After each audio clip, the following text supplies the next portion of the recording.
to cut these cherry tomatoes. Just going to cut them in half. Going to do about 10 of them.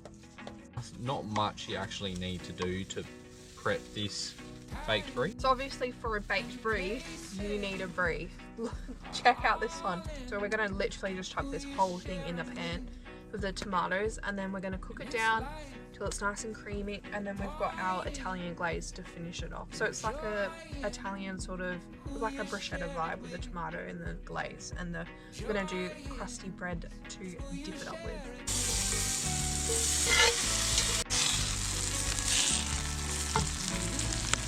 Imogen's cut up the baguette and I'm grabbing it here. I'm just putting it in the butter.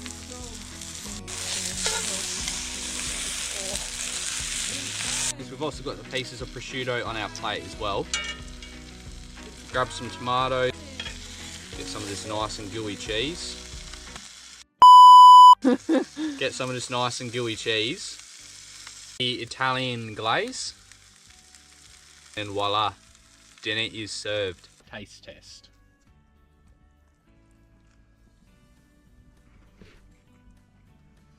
Really, really good. I would definitely recommend you make this. This is easy as to make. Doesn't take very long, especially if you've got your fire going properly.